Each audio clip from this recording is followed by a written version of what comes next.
ni kanyanga, izi nizo bita rasta. Izo bita rasta harimo nizo bita chief. Zose ni inzoga zitemewe, nta nzoga yemerewe kwambuka mu Rwanda habe nubwo ahisorera ntibyemewe kubera ko batizeye ubuziranenge bwayo. Inzoga zinjizwa mu Rwanda mu buryo bw'amagendu kuko zitemewe gucururizwa mu Rwanda bitewe nuko zitujuje ubuziranenge, ariko ugasanga ziri hirya no hino mu gihugu cyane cyane ku duce dukora ku mipaka. Ni inzoga yitwa Chifu iri mu gacupa gatoya ndetse n'iyitwa Rasta nayo iri mu gacupa gatoya. Ngizi nzoga zose zifite umwihariko w'uko zikozwe muri sanitizer, umuti wo gukaraba mu ntoki abenshi bifashishaga mu bihe bya COVID-19. Uyu ni komanda wa polisi kuri sitasiyo ya Cyanika mu karere ka Burera, CP Gakwandi Jean Claude. Turamenya n'izindi zitwa Rasta nazo ziva Uganda zikorwa muri ibyo, ariko dufite n'ikindi kibazo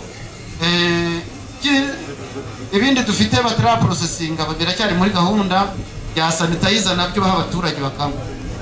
Hari litiro 25 za sanitizer nazo ziri hariya, abaturage barabazanira bakongeramo utuzi duke bakanywa bakumva birahumura nka kanyanga bakagira ngo ni kanyanga, buryo nabyo bibica. Iyo usomye agacupa kabyo uvaho wakamwereba gutereba guhetse, kandi uhamye twagiye tubona butandukanye buturutse mu bantu batandukanye bavuga ko yakanyoye nibura amara nk'iminsi 3 cyumva agifite ibibazo by'isindwe mu mutwe.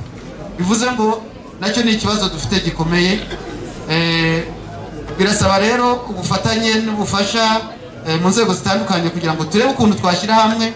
Izi nzoga zifite umwihariko wo kuba zikoze muri sanitizer bigatuma abazinyoye zirushaho kubangiza. Bamwe mu baturage bo mu murenge wa Cyanika muri aka karere ka Burera cyane cyane ahinjirira izi nzoga bavuga ko izi nzoga ari mbi cyane, ngo kuko iyo uri kuyinywa wumva iri kumanuka mu ndi konje nyuma y'iminota igahita iguhindura. Nyine ugera mu mubiri agakonje ugasanga kanseri naho iturutse.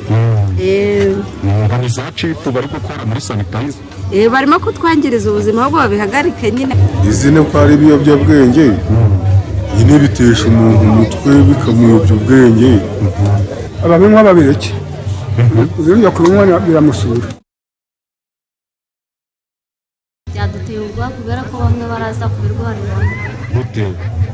Munisi urabona iyo wasinze ntumenya n'icyerekezo cy'uranyura, bamwe ni nk'abo ari kubwanya nari gusanga baryamye mu muhanda. Kuko nyine birangiriza urubyiruko rwinshi, nyine ntirutera imbere, kandi ibiyobyabwenge tuzi ko nyine atari byiza.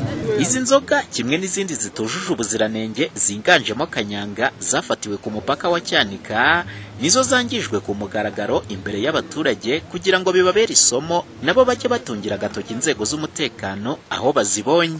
Muri rusange mu byumweru 2 bishize litiro 17 n'igice za kanyanga nizo zafatiwe ku mupaka wa Cyanika, ari nazo zasenyewe imbere y'abaturage, hakiyongeraho n'isi nzoga zikoze muri sanitizer zigera ku ducupa 210. Umuhoza Honore, Flash TV, mu karere ka Burera mu majyaruguru y'u Rwanda.